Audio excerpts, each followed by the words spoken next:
Hárslevelű! I think this is an exciting white grape that you need to know about. I'm gonna give you the lowdown in this video. Hello!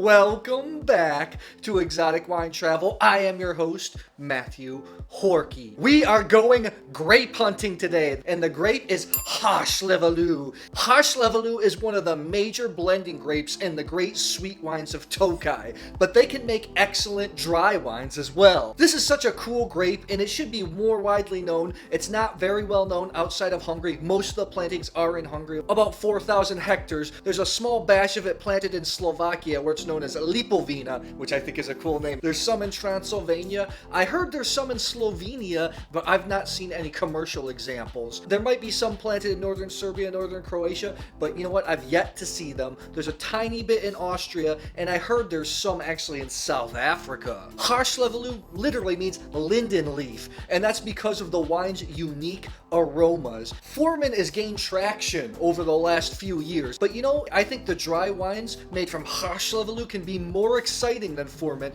because there's more unique aromas. When it's blended in with Furmint to make the great sweet Tokaj, the Furmint brings the fiery acidity, and the Hárslevelű brings the unique aromas, the spice, and the perfume notes. And that's why it makes excellent dry wines. Furmint is a quite neutral grape, so you have to play with it a little bit to make these great wines, and they can be a little bit sharp, a little bit hard, not the easiest wines to drink. Hárslevelű has acidity, but it is a little bit softer, a little more rounder, a little bit easier for people to enjoy. You're gonna find it all over Hungary, mostly in Tokaj, but I've tasted some excellent examples in regions like Eger, Matra, Somló, and in the south, Vilan. I truly believe that it might be Hungary's greatest indigenous variety. This is a geek episode, so let's just jump right into the wines. I have two dry wines and a sweet wine today. I'm really excited. These are new vintages, current vintages of wines I haven't tasted before. I have tasted the wines, but not these vintages, so let's get into it. Just a little fun fact in Hungary, if you see an S by itself phonetically, it's a sh sound, hence Hárslevelű. First up, we have the Chateau Pajzos Hárslevelű Selection 2018. 100% Hárslevelű. Some of it is barrel fermented. I last tasted the 2016 and it was an extraordinary wine. Let's get into this, shall we?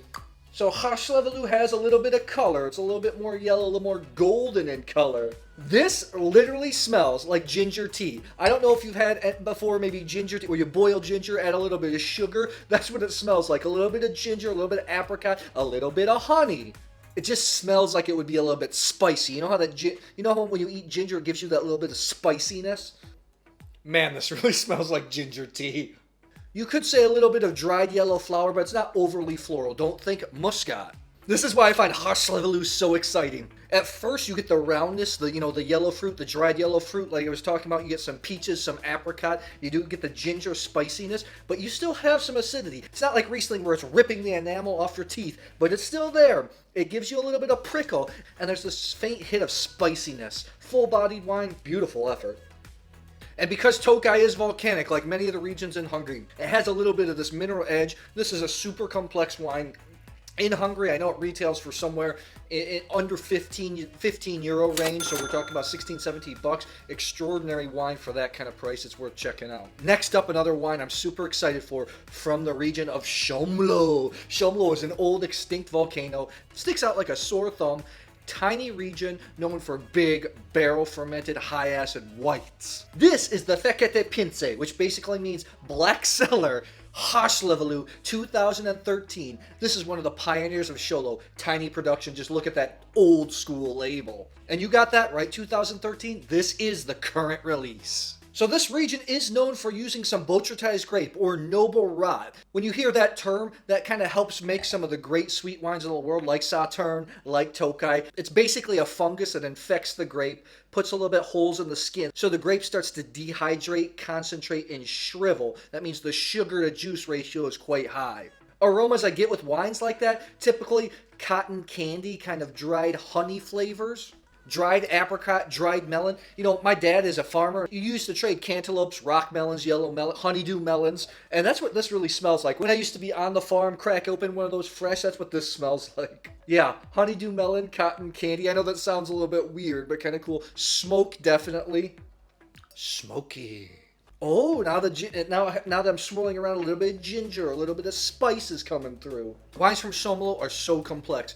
When you smell it, I think it'd be all fruit, all honey. But when you taste it, there's a hint of fruit at the beginning, but all of a sudden your mouth is just filled with minerals, with rocks, with smoke, with flint-type flavors. Really unique drinking experience, super complex. Maybe even a touch of white pepper. Long, spicy finish. This is really a thinking wine. Sit down in the leather chair, break out those old leather-bound books, put on your glasses, sit there and contemplate. Not as easy, not as generous as the Chateau Pajzos. I think for people that like complex wines, that like to sit down, think about a wine, look, search, they're going to like this kind of stuff. This is not the kind of stuff for people that like everyday fruity wines. Yeah, so I think if you're somebody new that's a little bit curious about Hárslevelű, the Pajzos is the better way to go. I know for wine geeks, this Chateau is like mixing some of the wines of Alsace with, the acidity and minerality of Chablis, and you throw it all together and that's what you get. Really thought-provoking stuff. You can see me going on and on. Let's move on. Next up is the Chateau Pajzos Hárslevelű Late Harvest 2017. This is a sweet wine. I'm getting excited. In Tokaj, a lot of producers are actually moving towards making late harvest wines instead of their Tokaj Asu, the wines that they're famous for. And here's the reason why. Asu wines depend on noble rot, so you have to wait late into the season for the grapes to be infected with this noble rot. And you know what? That noble rot can turn bad sometimes. So sometimes you can lose your whole crop, or sometimes it doesn't even come, and then you're kind of screwed. Late harvest wines in Tokaj are ironic because they're actually picked before the grapes for Tokaj Asu, which is kind of funny. In most of the world, late harvest means late harvest. You pick these grapes after you pick the grapes for the dry wines. A lot of producers are making these wines in Tokaj because they're dependable. They can do it every single year, and they can sell them fresh. This is only the second vintage, I think, of this wine. I had a previous vintage. Once again, just pure honey, honeydew melon, dried apricots. White flour and a little bit of natural gas. This is quite exciting. That's what I love about sweet Tokaj wines. You have this little bit of a natural gas component. Not the petrol, not the diesel notes that you get in a Riesling. Something completely different. Sweet wines of Tokaj are so unique. You get so much fruit, so much generosity, but the acidity washes the palate clean. It's almost like eating a sweet and sour, any kind of sweet tart or sweet and sour candy where it's a little bit fruity, a lot sweetness up front, and then the acidity rush hits you in the back end. That's why I think I'm addicted. Oh, I'm really enjoying this wine. Oh, that's mine. You know what's so funny? That everyone kind of starts with sweet wines and then they go into dry wines. I'm the opposite. When I started drinking wines, I was drinking big, bold reds. Then all of a sudden I started to appreciate whites a lot more. And now as I'm getting along in my wine journey, I love the great sweet wines of the world. I think it's the most magical transformation of grape into wine. And there's a reason why in the past all nobility really coveted and sought these wines because they're such unique flavors. And you have to think, back then, they weren't drinking Coca-Cola. They weren't eating sugar all the time. The only time you have sweetness is when you have a naturally sweet wine. Plus it has a little bit of alcohol. Couple hundred years ago, that was like nirvana. If you want to get the taste of Tokaj, and the Asu wines, the Tokaj Asu can get pretty expensive. Late harvest wines can be found at great price points. In Hungary, a lot of times you can get them under 10 euros. Export, I bet, under 20 bucks.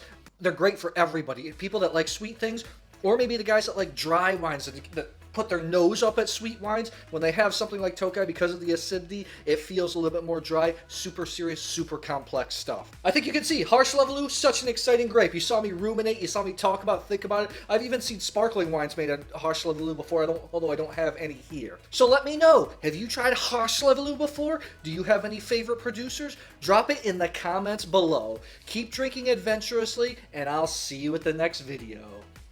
Hello, thanks for watching. Hey, you made it to the end. Make sure to subscribe to our YouTube channel. Click the bell so you know when new videos are out. If you like content like this, check out our Patreon page where you get some behind the scenes exclusive content. Thanks for watching. Cheers. Cheers.